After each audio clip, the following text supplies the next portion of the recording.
Viva, está com a Hora da Verdade. O nosso convidado é Armando Ferreira, é presidente do Sinapol, o Sindicato Nacional da Polícia, a quem agradeço ter aceitado o nosso convite para aqui estar. Eu sou a Susana Madureira Martins e comigo está a jornalista do Público, Ana Henriques. Bem-vindo.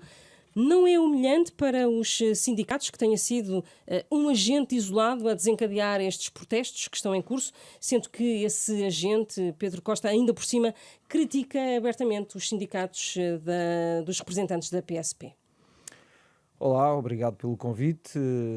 Eu não julgo que seja humilhante para os sindicatos da PSP que o Pedro Costa tenha tido esta iniciativa. Ele, de facto, fez uma mensagem que foi pública, em que criticava algumas coisas que ele não concordava, provavelmente no seio do movimento sindical. Não vi nas críticas algo que atingisse, em particular, por exemplo, o meu sindicato. Julgo que tem sido um dos sindicatos mais ativos na Polícia de Segurança Pública, na defesa dos direitos das polícias. E, de facto, ele teve uma atitude bastante altruísta, ele expôs-se àquilo que era desconhecido do que lhe podia acontecer. Ele não sabia o que é que lhe podia acontecer. E teve uma atitude que eu tenho que dizer que foi corajosa, mas também foi muito importante para demonstrar a todos os meus colegas aquilo que eu há muito tempo também já afirmava. Os polícias têm que deixar de ter medo. Eu, inclusive, usei a expressão deixar de ter medo do bicho-papão. Portanto, aquilo que o Pedro Costa fez foi demonstrar aos mais novos que, como ele, que tem apenas 5 anos de polícia, não há que ter medo de lutar pelos direitos que são justos. Não estamos a pedir nada, nem o Pedro Costa está a pedir nada que não seja justo para os profissionais da Polícia de Segurança Pública. Armando Ferreira, consegue dizer-nos de forma completamente realista por quanto tempo se conseguem aguentar estes protestos? Olha, ao dia de hoje estamos no 11º dia e os protestos continuam. Posso-vos anunciar que o Pedro Costa regressou hoje ao serviço, começou a trabalhar e os colegas disseram, na tua ausência nós estaremos lá para manter o movimento ativo. E não vemos que vá parar tão depressa. A plataforma dos sindicatos da PSP e associações da GNR já têm em curso para dia 24 e dia 31 também ações e os sindicalistas, os polícias, eu julgo que todos os que pertencem às forças de segurança vão manter estas ações ativas e não vão baixar a guarda. Estas reivindicações das forças de segurança acontecem num momento em que o governo está em gestão e, portanto, algo limitado nas suas funções. Acredita que este governo, perante estes protestos, pode fazer alguma coisa ou tem de ficar tudo para o pós-10 de março? A verdade é que foi o próprio governo que ditou o calendário, quando aprovou, no momento em que aprovou, a atribuição do suplemento de missão aos nossos colegas da Polícia Judiciária, e que fica aqui bem claro, não estamos contra isso, estamos a favor. E nós tivemos que reagir no momento em que aquilo aconteceu. Mas não esperam que exista uma resposta agora? Esperamos. Ainda temos essa esperança. Temos a esperança de que o governo cumpra aquilo que o acórdão do Tribunal Constitucional, que, se não estou enganado, é o número 65 de 2002, diz relativamente aos poderes de um governo em gestão. E um governo em gestão pode resolver os problemas que são urgentes. E isto é um problema urgente. Eu vejo a segurança pública a desfiar. Eu vejo os meus colegas cada vez a ficarem mais desmotivados, principalmente quando o governo faz contra-ataques às iniciativas dos sindicatos e dos polícias com números que nós não conseguimos perceber onde é que o governo nos vai buscar.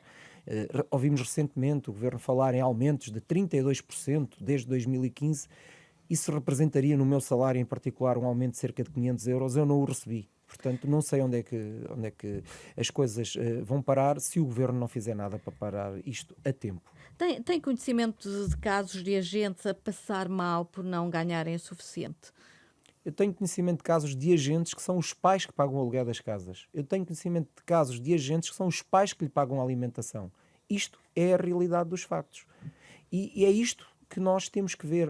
O senhor Ministro anuncia milhões, até na habitação, mas anuncia milhões no caso da habitação que nem sequer são do Estado português, foram milhões dos polícias. É aquilo que nós descontamos todos os meses para os serviços sociais que o senhor Ministro anuncia como habitações que foram adquiridas e como se tivesse sido o Estado a pagar. Não foi. Foram os polícias a 100% a pagar aquelas habitações através do dinheiro que tinham nos serviços sociais da Polícia de Segurança Pública. E tendo em conta que há coletes antibala com vários anos e fora do prazo, de validade e também viaturas a circularem sem condições para o fazer. De quem é que é aqui a responsabilidade? A responsabilidade, acima de tudo, é do governo, por falta de investimento. Os coletes balísticos estão fora de prazo alguns há 10 anos. Mas quantos coletes balísticos? Estamos a falar de 10% Estaremos a dos falar, se coletes, calhar, de 50%. Estaremos a falar certamente de mais de 50% dos coletes balísticos distribuídos ao pessoal da Polícia de Segurança Pública. Não sei qual é os números na Guarda Nacional E Republicana. viaturas também? As viaturas, eu posso dizer, por ocasião da Jornada Mundial da Juventude, cerca de 90% apresentava deficiências com necessidade de intervenção mecânica e de manutenção. Algumas foram sujeitas a essas intervenções e manutenção até para haver viaturas policiais para a Jornada Mundial da Juventude. Portanto, o problema das viaturas não é um problema novo, é um problema que todos os anos acontece, normalmente, curiosamente e regularmente, na altura do verão. Há uma coisa que se discute muito nestas alturas de protesto das forças de segurança, que é o direito à greve. Considera que devia ser consagrado e se a lei terá de ser alterada? Considera que isso devia avançar? Olha, está a falar com o polícia e o único polícia, o único dirigente sindical que em 2010 fez o primeiro pré-aviso de greve na Polícia de Segurança Pública. Houve ali uma janela em que nós tivemos a possibilidade de fazer uma greve. Entretanto, o governo imediatamente, quando viu que havia um buraco legal, mudou isso. A greve neste momento está, de facto, proibida. Nós entendemos que a proibição até ultrapassa os limites do legislador que criou a Constituição da República Portuguesa, porque o artigo 270 da Constituição da República Portuguesa diz que o direito de greve é restringido. E ainda bem recentemente, um juiz conselheiro jubilado do Tribunal Administrativo, do Supremo Tribunal Administrativo, dizia que proibir é ir além de restringir. E aquilo que nós estamos a ser sujeitos, de facto, é uma proibição de algo que a Constituição restringe. O direito de greve deveria existir para os trabalhadores da Polícia de Segurança Pública. Nós somos trabalhadores, somos funcionários civis, não somos sequer militares. O direito à greve deveria existir com, obviamente, condicionantes, com serviços mínimos assegurados a um determinado limite, mas sendo certo que neste momento eu considero que nós, Polícia de Segurança Pública, já estamos em greve. Com a falta de efetivos, nós já estamos a trabalhar nos serviços mínimos. Ou seja, se neste momento houvesse greve, poucos existiriam para ir trabalhar. E de facto, eu vejo que o direito à greve deve ser regulado e deve ser implementado na Polícia de Segurança Pública, e acho que é importante o Governo ou futuros governos reverem essa situação. Ainda voltando à questão dos equipamentos, qual é a probabilidade de centenas de equipamentos ficarem inoperacionais no mesmo dia, à mesma hora? Não é fácil pensar em sabotagem. Carros, Os nomeadamente. equipamentos já estavam com problemas. Naquele dia, os polícias deixaram foi de aceitar trabalhar com equipamentos com problemas, que é diferente. Mas nega que tenha havido algum tipo de sabotagem dos Eu equipamentos. desconheço que tenha havido. Eu desconheço. Não tenho conhecimento e não me revejo caso tenha existido atos desse tipo. Ninguém pisou a legalidade? Que eu seu tenha ver. conhecimento, não. Em 2013 tivemos uma invasão das escadarias do Parlamento por parte de manifestantes também das forças de segurança. Na altura, o Ministro da Administração Interna era Miguel Macedo. A tensão das forças de segurança está nesse ponto, estamos a falar em janeiro de 2024, em que daqui a nada estamos a ver polícias contra polícias novamente? Eu acho que neste momento não vai haver nunca polícias contra polícias. Eu vejo os meus colegas do Corpo de Intervenção a dormir noites a fio no Parlamento, em apoio àquilo que se está a passar. É impossível neste momento haver polícias contra polícias. Não vai voltar a existir, tal e qual como eu também não acredito que quem quer que seja vá subir as escadas neste momento, porque a última coisa que nós queremos na Polícia de Segurança Pública é perder um diretor nacional que está ao nosso lado. E se as manifestações agendadas para os próximos dias descambarem em violência? Os polícias certamente não vão fazer isso, não vão descambar em violência. Manifestações de polícias fardados e com arma é aceitável? É proibido por lei. Não é aceitável porque é proibido. A lei da manifestação diz que nenhum manifestante pode estar armado, nem mesmo um elemento das forças de segurança. E fardado? Fardado, há uma restrição na lei sindical que, desde a alteração da lei sindical em 2019, impede manifestações de polícias fardados. Estava a falar do apoio que o diretor nacional da PSP manifestou aos seus homens neste protesto. Ele não devia ser consequente e apresentar a demissão se concorda com estas reivindicações e não é ouvido pelo governo? A pergunta e a reflexão que eu deixo é: se ele o fizesse, outro que seria escolhido não viria fazer pior e não viria tentar acabar com aquilo que está em curso? Os polícias estão ao lado do seu diretor nacional, tal e qual como o senhor diretor nacional está ao lado dos seus polícias.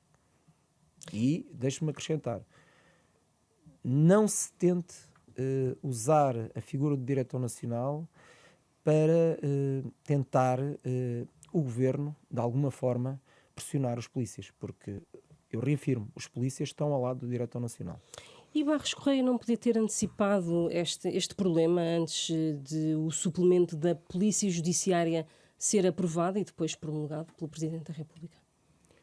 Ninguém sabia o que é que se estava a passar. Eu atrevo-me a dizer que se calhar nem o próprio Ministro da Administração Interna.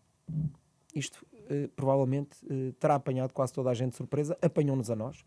O Sinapol tinha estado em reunião no Ministério da Administração Interna no dia 22 de novembro, a quem nos foi transmitido e que nos foi transmitido que não havia dinheiro, não há dinheiro. E de repente nós vemos um diploma a ser aprovado para um suplemento de missão que não estamos contra ele e inclusive com efeitos retroativos a janeiro de 2023. Ou seja, os meus colegas da Polícia Judiciária vão receber retroativos desde janeiro de 2023 deste suplemento de missão. Volto a dizer, não estamos contra isso. Mas que indícios é que tem de que o próprio ministro terá sido surpreendido?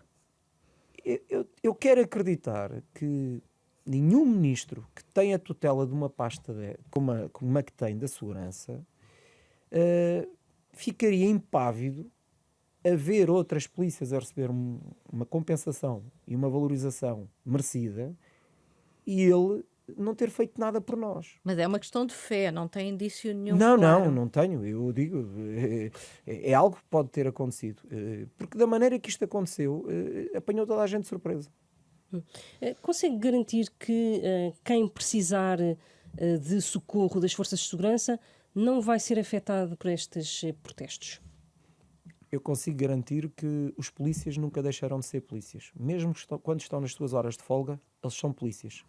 Veja-se que ainda agora, há 2 dias, se não me engano, 2, 3 dias, um motorista de um TVDE teve problemas e o sítio onde ele foi para se salvaguardar e onde depois foi procedida a 2 detenções foi para a manifestação dos polícias. Sabia que eles estavam ali, foi para lá, pediu ajuda e imediatamente aquilo que estava a passar dentro do interior do veículo levou à detenção de 2 pessoas. No comunicado emitido esta terça-feira, a Polícia Judiciária diz que com o mais recente aumento que beneficiaram os seus inspectores, que passaram a ganhar praticamente, esses inspectores, o mesmo que os oficiais da PSP. Isto é verdade? É verdade, mas eu também preciso dizer que uma grande parte dos oficiais da PSP a quem eles se referem têm funções de direção. São comandantes. E na Polícia Judiciária, quem tem funções de direção tem valores que podem ir dos 19% do ordenado do diretor da Polícia Judiciária até aos próprios 30% do ordenado do diretor da Polícia Judiciária. Portanto, não se pode comparar o que é os 15% atribuídos aos funcionários, portanto, aos funcionários não, neste caso aos polícias da Polícia Judiciária, aos que são órgãos de polícia criminal, com aquilo que ganha um comandante da Polícia de Segurança Pública, porque os seus próprios, entre aspas, comandantes na Polícia Judiciária, os diretores também ganham mais do que os 15%.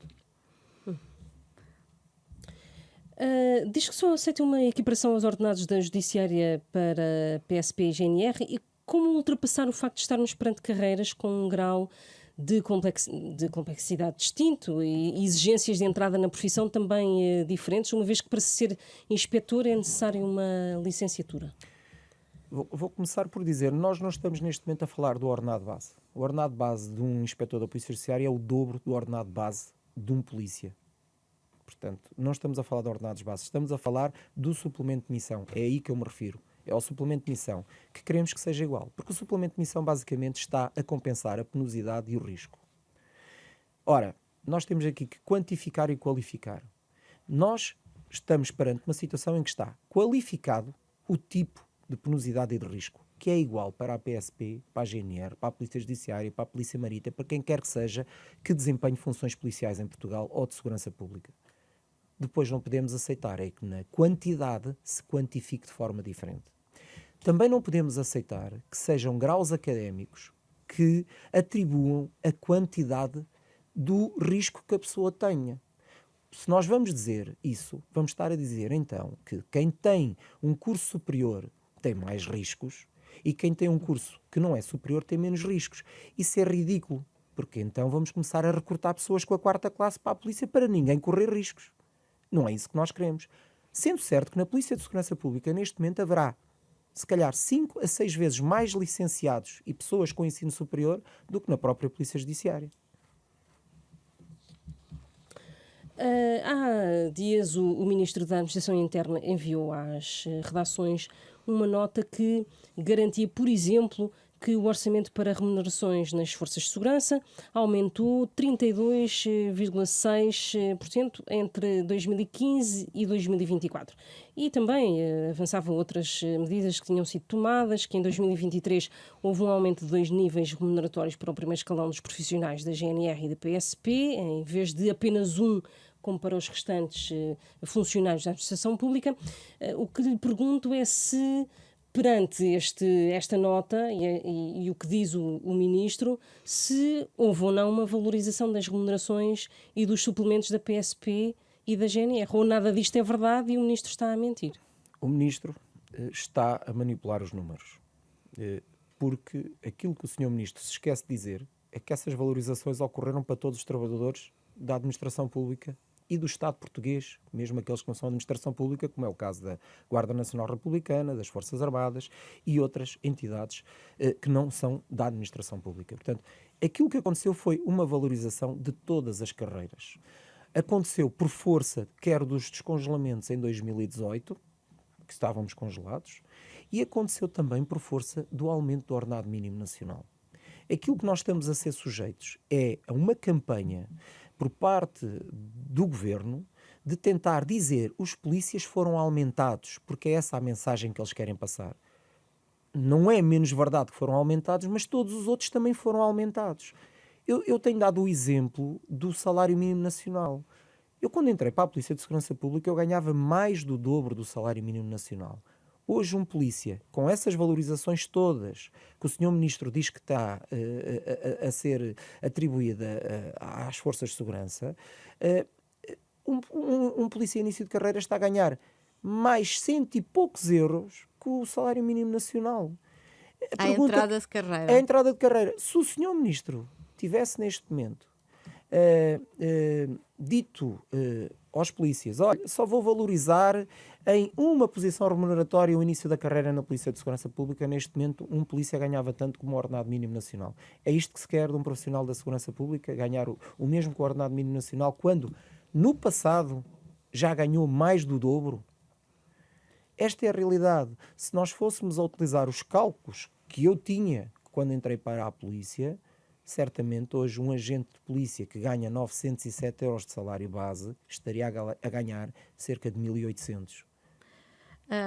Estes protestos a manterem-se até à data das eleições, a PSP vai conseguir e a GNR vão conseguir garantir a segurança necessária ao ato eleitoral, ou poderá haver um protesto a esse nível? Bem, vamos ver. A segurança, ela será sempre garantida. Se haverá protestos nessa altura, é uma coisa que não pode ser descartada.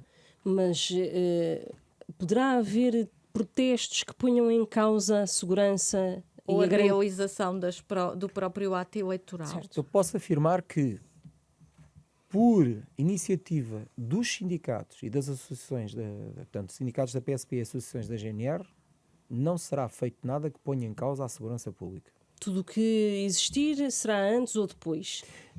Nem antes nem depois. Da nossa parte, o movimento sindical e associativo está balizado pelas regras de um Estado democrático e irá cumpri-las. É isso que eu posso dizer.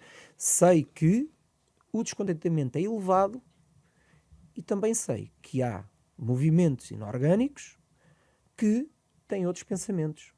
E sobre isso, eu, sinceramente, não me posso responsabilizar enquanto dirigente sindical para afirmar aquilo que eu não tenho a certeza.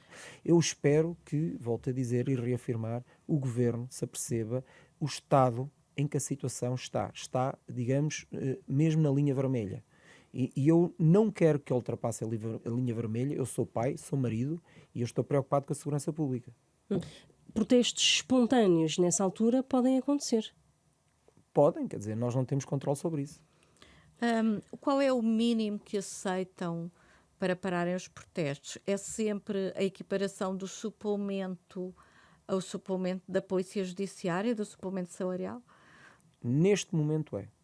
É porque não se pode qualificar uma coisa e depois quantificar de forma diferente, como eu já disse. Se o risco, a penosidade, a missão é valorizada na Polícia Judiciária naquele valor, deve ser valorizada nas outras forças policiais em igual valor. Até porque quem, no primeiro contacto com a criminalidade e com as situações de emergência, atua é a Polícia de Segurança Pública e a Guarda Nacional Republicana. Basta olhar para o número de polícias mortos. O número de polícias mortos nas forças de segurança PSP e GNR é de 30 para 1 na Polícia Judiciária. Logo, é mais do que evidente os riscos de quem tem morrido. Da mesma forma que, nas categorias hierárquicas, também se verifica isso. Quem morre mais são os agentes e depois os chefes. É preciso entender isso. Deixa-me perceber ainda em relação à própria campanha eleitoral, ao período de campanha. Estamos a falar de fevereiro, finais de fevereiro, inícios de março.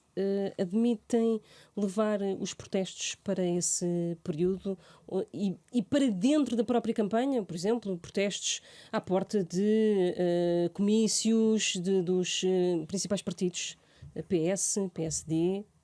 A plataforma já decidiu nesse sentido. Irá manter as ações de protesto durante a campanha, com presença assídua na campanha, nos atos de campanha eleitoral que se forem desenvolvidos em todo o país. O novo líder do Partido Socialista já mostrou algum interesse em reunir com a plataforma de sindicatos e já lhe foi dado algum sinal aos sindicatos, nesse sentido, por parte de Pedro Nuno Santos? Sim. Dizer que a plataforma dos sindicatos e associações convidou todos os partidos políticos para uma reunião dia 26. Mas é uma reunião em que queremos que estejam todos na mesma sala ao mesmo tempo. Porque se entendem dentro do Parlamento, terão que se entender também naquela sala. Entendemos, então, que nunca ficaria bem reunirmos com um líder partidário antes dessa reunião do dia 26.